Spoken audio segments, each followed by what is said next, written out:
ಜ್ಞಾನದ ದೀವಿಗೆ ಹೊಳೆಯುವ ಭವಿಷ್ಯ ವಾಣಿಜ್ಯ ಲೋಕಕ್ಕೆ ಸ್ವಾಗತ ಸುಸ್ವಾಗತ. Welcome to Neela commerce academy. ಇವತ್ತು ನಾನು ತಗೊಂಡಿರುವಂತ ಟಾಪಿಕ್ ಯಾವುದು ಅಂತಂದ್ರೆ ವ್ಯವಹಾರ ಪ್ರಾರಂಭಿಸಬೇಕಾದಾಗ ಪರಿಗಣಿಸತಕ್ಕಂಥ ಅಂಶಗಳು ಅಂತ ಹೇಳಿ, ಅಂದ್ರೆ factors to be considered by establishing a business ಅಂತ ಹೇಳಿ. ಪ್ರತಿಯೊಬ್ಬರು ಓನರ್ ಏನಾದ್ರು ಬಿಸ್ನೆಸ್ ಮಾಡ್ಬೇಕಂತ ಯೋಚನೆ ಮಾಡ್ತಾ ಇರ್ತಾರೆ. ಬಟ್ ಬಿಸ್ನೆಸ್ ಮಾಡೋಕ್ಕಿಂತ ಮುಂಚೆ ಯಾವ್ಯಾವ ಅಂಶಗಳನ್ನು ನಾವು ಕನ್ಸಿಡರ್ ಮಾಡಬೇಕು ಅಥವಾ ಯಾವ್ಯಾವ ಅಂಶಗಳ ಬಗ್ಗೆ ನಾವು ಮೊದಲೇ ತಿಳ್ಕೊಂಡು ಬಿಸ್ನೆಸ್ ಕೈ ಹಾಕೋದ್ರಿಂದ ಏನಾಗುತ್ತಂದ್ರೆ ಆದಷ್ಟು ಆಗ್ತಕ್ಕಂಥ ನಷ್ಟ ಭಯವನ್ನು ನಾವು ಎದುರಿಸ್ಲಿಕ್ಕ ಅಥವಾ ಮುಂದೆ ಏನೇನು ಪ್ರಾಬ್ಲಮ್ಸ್ ಬರ್ತಾವ ಅದನ್ನ ನಾವು ಫೇಸ್ ಮಾಡಬೇಕು, ಏನೇನು ಸಿದ್ಧತೆಗಳು ಮಾಡ್ಕೋಬೇಕು, ಅದ್ರ ಬಗ್ಗೆ ನಮ್ಗೆ ಸಾಕಷ್ಟು ಏನೋ ಅಂತಂದ್ರೆ ತಿಳ್ಕೊಳ್ಳೋದಂತ ಅವಶ್ಯಕತೆ ಇರುತ್ತೆ.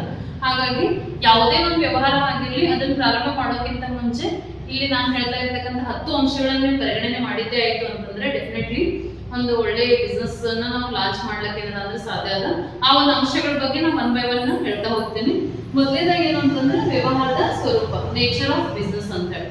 ಬಿಸ್ನೆಸ್ ಮಾಡ್ಬೇಕಂತ ಡಿಸೈಡ್ ಮಾಡಿದ ನಂತರ ಮೊದಲು ನಾವು ಯೋಚನೆ ಮಾಡ್ಬೇಕಾಗಿರುವಂತ ಫಸ್ಟ್ ಅಂಶ ಯಾವುದು ಅಂತಂದ್ರೆ ಯಾವ ಟೈಪ್ ಬಿಸ್ನೆಸ್ ಮಾಡಬೇಕು ಅಂತ ಹೇಳಿ. ನೀವು ನೋಡ್ತೀವಿ ಸೊಸೈಟಿಯಲ್ಲಿ we can see different type of the businesses, ಬೇರೆ ಬೇರೆ ತರನಾಗಿರ್ತಕ್ಕಂಥ ಬಿಸ್ನೆಸ್ಗಳನ್ನ ನೋಡ್ತೀವಿ. ಸೊ ಕಿರಾಣಿ ಇರ್ಬೋದು, ಸ್ಟೇಷನರಿ ಇರ್ಬೋದು, ಅನಂತರ ಫುಡ್ ಹೋಟೆಲ್ ಅಂತ ಬಿಸ್ನೆಸ್ಗಳು ಇರ್ಬೋದು, ಅಥವಾ ಬೇಕರಿ ಅಂತ ಬಿಸ್ನೆಸ್ಗಳು ಇರ್ಬೋದು. ಯಾವುದೇ ಬಿಸ್ನೆಸ್ ಆಗಿರಲಿ ಫಸ್ಟ್ ನಾವು ಯಾವ ಬಿಸ್ನೆಸ್ ಮಾಡಬೇಕು ಅನ್ನೋದನ್ನ ಏನ್ ಮಾಡ್ಬೇಕು ಅಂತಂದ್ರೆ ಡಿಸೈಡ್ ಮಾಡಬೇಕು ಅಂತ ಹೇಳಿ. ನಮ್ಗೆ ಯಾವ ಬಿಸ್ನೆಸ್ ಮಾಡಬೇಕು ಅಂತ ಹೇಳಿ ಕ್ಲಾರಿಟಿ ಇದ್ದಾಗ ಏನಾಗುತ್ತೆ ಅಂದ್ರೆ ಕನ್ಫ್ಯೂಷನ್ ಸ್ಟಾರ್ಟ್ ಆಗುತ್ತೆ. ನಮ್ಗೆ ಯಾವ್ದು ಮಾಡ್ಬೇಕು ಅಂತೇಳಿ. ಅದಕ್ಕೆ ನಾವು ಯಾವ ವ್ಯವಹಾರವನ್ನ ಪರ್ಟಿಕ್ಯುಲರ್ಲಿ ಮಾಡಬೇಕು ಅಂತ ಇರ್ತೀವಿ ಅದ್ರ ಬಗ್ಗೆ ನಮಗೆ ಮೊದಲು ಏನಿರ್ಬೇಕಂದ್ರೆ ಸ್ಪಷ್ಟತೆ ಇರಬೇಕು. ಅದಕ್ಕೆ ನಾವೇನಂತ ಕರಿತೀವಿ ಅಂದ್ರೆ ವ್ಯವಹಾರದ ಸ್ವರೂಪ ಅಥವಾ ನೇಚರ್ ಆಫ್ ಬಿಸ್ನೆಸ್ ಅಂತ ಕರಿತೀವಿ. ಇನ್ನು ನೆಕ್ಸ್ಟ್ ಒಂದು ವ್ಯವಹಾರದ ಗಾತ್ರ, ಸೈಜ್ ಆಫ್ ದ ಬಿಸ್ನೆಸ್ ಅಂತ ಹೇಳಿ. ಎರಡನೇ ಅಂಶ ನಾವು ಯಾವ್ದು ಕನ್ಸಿಡರ್ ಮಾಡಬೇಕು ಅಂತಂದ್ರೆ ಒಂದು ವ್ಯವಹಾರ ಸ್ಟಾರ್ಟ್ ಮಾಡೋಕ್ಕಿಂತ ಮುಂಚೆ ವ್ಯವಹಾರವನ್ನ ನಾವು ಬೇರೆ ಬೇರೆ ಒಂದು ಗಾತ್ರದೊಳಗೆ ಮಾಡಬಹುದು. ಅಂದ್ರೆ ಸಣ್ಣ ಪ್ರಮಾಣದೊಳಗೆ ಮಾಡ್ಬೋದು, ಮಧ್ಯಮ ಪ್ರಮಾಣದೊಳಗೆ ಮಾಡ್ಬೋದು, ದೊಡ್ಡ ಪ್ರಮಾಣದೊಳಗೆ ಮಾಡ್ಬೋದು, ಮತ್ತು ಬೃಹತ್ ಪ್ರಮಾಣದೊಳಗೆ ಕೂಡ ಮಾಡ್ಬೋದು ಅಂತ ಹೇಳಿ. ಈಗ ತರಕಾರಿ ವ್ಯಾಪಾರ ಇರ್ಬೋದು, ಹಣ್ಣಿನ ವ್ಯಾಪಾರ, ಹೂವಿನ ವ್ಯಾಪಾರ, ಇವೆಲ್ಲ ಸಣ್ಣ ಪ್ರಮಾಣದೊಳಗೆ ಮಾಡ್ತಕ್ಕಂಥ ವ್ಯವಹಾರಗಳು. ಅದೇ ರೀತಿ ಏನಂದ್ರೆ ಮೀಡಿಯಂ ಒಂದು ಪ್ರಮಾಣದೊಳಗೆ, ಮಧ್ಯಮ ಪ್ರಮಾಣದೊಳಗೆ ಕೆಲವೊಂದಿಷ್ಟು 1 lakh, 2 lakh, up to 5 lakh ತನಕ ನಾವು ಇನ್ವೆಸ್ಟ್ಮೆಂಟ್ ಮಾಡ್ತಕ್ಕಂಥ ಬಿಸ್ನೆಸ್ ಎಲ್ಲ ಮೀಡಿಯಂ ಸೈಜ್ ಬಿಸ್ನೆಸ್ ಒಳಗೆ ಬರ್ತವೆ. ಇನ್ನು ಲಕ್ಷಾಂತರ ರೂಪಾಯಿ ಇನ್ವೆಸ್ಟ್ಮೆಂಟ್ ಮಾಡ್ತಕ್ಕಂಥ ಬಿಸ್ನೆಸ್, ಕೋಟ್ಯಾಂತರ ರೂಪಾಯಿ ಇನ್ವೆಸ್ಟ್ ಮಾಡ್ತಕ್ಕಂಥ ಬಿಸ್ನೆಸ್ಗಳು ಏನಾಗ್ತಾವ ಅಂದ್ರೆ ಸೊ ದೊಡ್ಡ ಪ್ರಮಾಣದ ವ್ಯವಹಾರದೊಳಗೆ ಅಥವಾ ಬೃಹತ್ ಪ್ರಮಾಣದ ವ್ಯವಹಾರದೊಳಗೆ ಬರ್ತವೆ. ನಾವು ಯಾವ ಸೈಜಿನ ವ್ಯವಹಾರ ಮಾಡ್ತಾ ಇದ್ದೇವೆ ಕೂಡ ಮೊದಲು ಏನಾಗ್ಬೇಕಂದ್ರೆ ಡಿಸೈಡ್ ಆಗಬೇಕು ಅಂದ್ರೆ, ಯಾಕಂದ್ರೆ ವ್ಯವಹಾರದ ಪ್ರಮಾಣ ಆದಾದ್ಮೇಲೆ ನಾವು ಎಷ್ಟು ಬಂಡವಾಳ ಹಾಕ್ಬೇಕನ್ನೋ ಡಿಸೈಡ್ ಆಗುತ್ತೆ. ಆ ಕಾರಣಕ್ಕೆ ನಾವು ಏನ್ ಮಾಡ್ಬೇಕು ಅಂತಂದ್ರೆ ವ್ಯವಹಾರದ ಪ್ರಮಾಣ ಎಷ್ಟದ, ಅಥವಾ ಅದು ಸಣ್ಣ ಪ್ರಮಾಣ ಅಥವಾ ದೊಡ್ಡ ಪ್ರಮಾಣ ಅನ್ನೋದು ಮೊದಲು ಏನಾಗಬೇಕು ಅಂತಂದ್ರೆ ನಿರ್ಧಾರ ಮಾಡ್ಬೇಕಾಗಿರೋದು ಬಹಳಷ್ಟು ಇಂಪಾರ್ಟೆಂಟ್ ಅದ ಅಂತ. ಇನ್ನು ನೆಕ್ಸ್ಟ್ ಯಾವುದು ಅಂತಂದ್ರೆ ಬಂಡವಾಳದ ಪ್ರಮಾಣ ಅಂತ ಹೇಳಿ, ಕ್ಯಾಪಿಟಲ್ ಆಫ್ ಬಿಸ್ನೆಸ್ ಅಂತ ಹೇಳಿ. ಯಾವುದೇ ಒಂದು ವ್ಯವಹಾರ ಮಾಡ್ಬೇಕು ಅಂತ ಬಂದಾಗ ನಾವು ಮಾಡ್ತಕ್ಕಂಥ ವ್ಯವಹಾರದ ಒಂದು ಸ್ವರೂಪ ಮತ್ತು ಗಾತ್ರದ ಆಧಾರದ ಮೇಲೆ ನಮಗೆ ಎಷ್ಟು ಬಂಡವಾಳ ಬೇಕಾಗುತ್ತೆ ಅನ್ನೋಂಥ ಒಂದು ಡಿಸಿಷನ್ಸ್ ಅನ್ನ ನಾವೇನ್ ಮಾಡ್ಬೇಕಾಗುತ್ತೆ ಅಂದ್ರೆ ಮೊದಲೇ ತಿಳ್ಕೊಬೇಕಾಗುತ್ತೆ. ಆ ವಿಷಯವನ್ನು ತಿಳ್ಕೊಬೇಕು ನಾವು. ಅಂದ್ರೆ ಒಂದು ಬಿಸ್ನೆಸ್ 1 lakh ಬೇಕು, 5 lakh ಬೇಕು, 10 lakh ಬೇಕು, ಅಥವಾ 10 crores ಬೇಕು, how much amount of capital required to our business should be understand first ಅಂತ. ಅಂದ್ರೆ ನಾವು ಕೈಗೊಳ್ತಕ್ಕಂಥ ವ್ಯವಹಾರಕ್ಕೆ ಎಷ್ಟು ಅಮೌಂಟ್ ಬೇಕಾಗುತ್ತೆ ಅನ್ನೋಂಥ ಒಂದು ಲೆಕ್ಕಾಚಾರ ನಮ್ಗೆ ಇರ್ಬೇಕಾಗುತ್ತೆ. ಆ ಕಾರಣಕ್ಕೆ ಬಂಡವಾಳದ ಪ್ರಮಾಣವನ್ನು ನಾವು ಮುಖ್ಯವಾಗಿ ತಿಳ್ಕೊಳ್ಳೇಬೇಕು ಅಂತ ಹೇಳಿ. ಇನ್ನು ನೆಕ್ಸ್ಟ್ 4th ಒನ್ ಯಾವುದು ಅಂದ್ರೆ ಟೈಪ್ ಆಫ್ ಓನರ್ಶಿಪ್ ಅಥವಾ ಮಾಲೀಕತ್ವದ ಪ್ರಕಾರದ ಆಯ್ಕೆ ಅಂತ ಹೇಳಿ. ವ್ಯವಹಾರ ಅಂತ ಬಂದಾಗ ಅಲ್ಲಿ ಏಕ ವ್ಯಕ್ತಿ ಮಾಲೀಕತ್ವ ಅಂತ ಬರುತ್ತೆ, ಪಾಲುಗಾರಿಕೆ ಬರುತ್ತೆ, ಮತ್ತು ಕಂಪನಿ ಟೈಪ್ ವ್ಯವಹಾರಗಳು ಕೂಡ ಬರ್ತವೆ.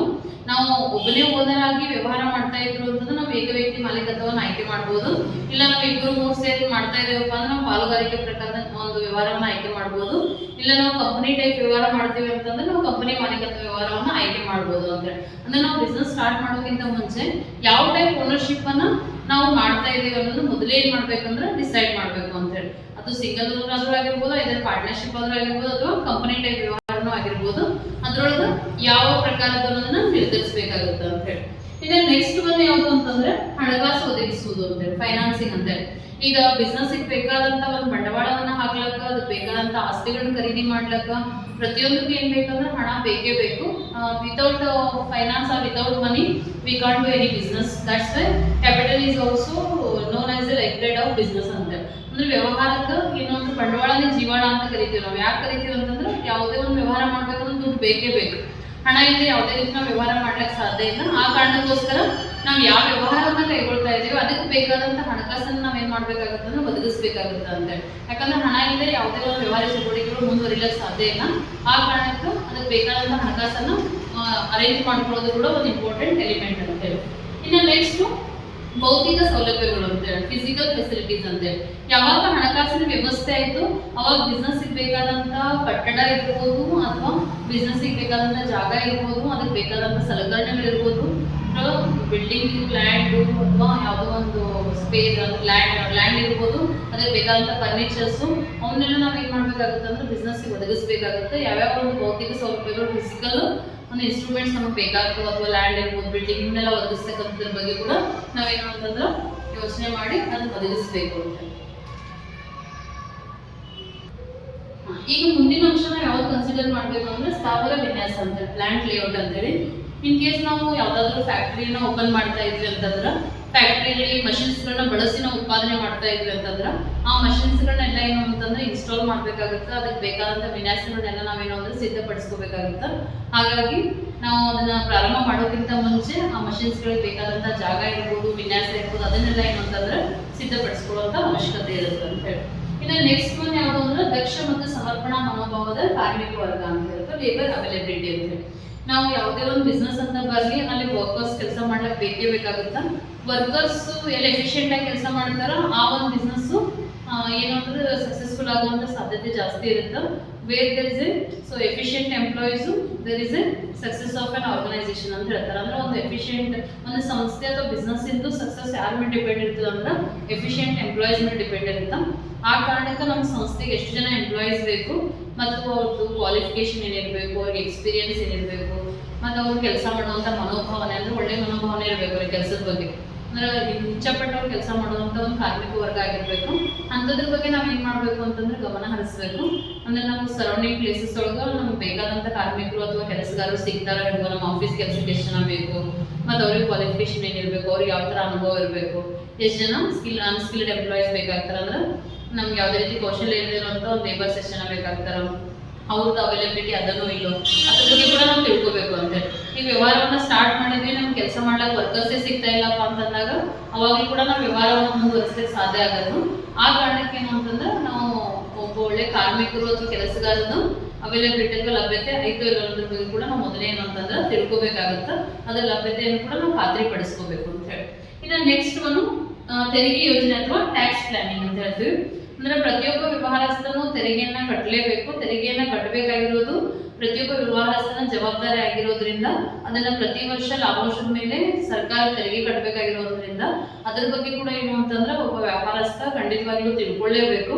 ಅಂದ್ರೆ ಒಂದು ಪ್ರಾಫಿಟಿಂಗ್ ಮೇಲೆ ಎಷ್ಟು ಟ್ಯಾಕ್ಸ್ ಅನ್ನ ಗೌರ್ಮೆಂಟಿಗೆ ಕಟ್ಟಬೇಕು, ಯಾವ್ಯಾವ ಪ್ರಾಡಕ್ಟ್ ಮೇಲೆ ಎಷ್ಟು ಟ್ಯಾಕ್ಸ್ ಅದ ಅಥವಾ ಯಾವ್ಯಾವ ಸರ್ವಿಸಸ್ ಮೇಲೆ ಗೌರ್ಮೆಂಟ್ ಎಷ್ಟು ಟ್ಯಾಕ್ಸ್ ಅನ್ನ ಚಾರ್ಜ್ ಮಾಡ್ತಾ ಇದೆ, ಮತ್ತೆ ಎವ್ರಿ ಇಯರ್ ನಾವು ನೆಟ್ ಪ್ರಾಫಿಟ್ ನಾವು ಏನು ಲಾಭ ಗಳಿಸ್ತೇವೆ ಅದ್ರ ಮೇಲೆ ಎಷ್ಟು ಟ್ಯಾಕ್ಸ್ ಗೌರ್ಮೆಂಟಿಗೆ ಕಟ್ಟಬೇಕು, ಅದಕ್ಕೆ ಸಂಬಂಧಪಟ್ಟಂತ ತೆರಿಗೆ ನಿಯಮಗಳು ಏನವ ಅವನ್ನೆಲ್ಲ ಏನು ಅಂತಂದ್ರೆ ಒಬ್ಬ ವ್ಯಾಪಾರಸ್ಥ ವ್ಯಾಪಾರ ಶುರು ಮಾಡೋಕ್ಕಿಂತ ಮುಂಚೆನೇ ಏನು ಅಂದ್ರೆ ತಿಳ್ಕೊಂಡು ಅದಕ್ಕೋಸ್ಕರ ಸರಿಯಾದಂಥ ಒಂದು ಯೋಜನೆಯನ್ನ ಪ್ಲಾನ್ ರೆಡಿ ಮಾಡಿ ಇಟ್ಕೋಬೇಕಾಗುತ್ತೆ. ಇಟ್ಕೊಳ್ಳೋದ್ರಿಂದ ಮುಂದೆ ಸರಿಯಾಗಿ ನಿಭಾಯಿಸ್ಕೊಂಡು ಹೋಗ್ಲಿಕ್ಕೆ ಏನದಂದ್ರೆ ಸಾಧ್ಯ ಅದ ಅಂತ ಹೇಳಿ.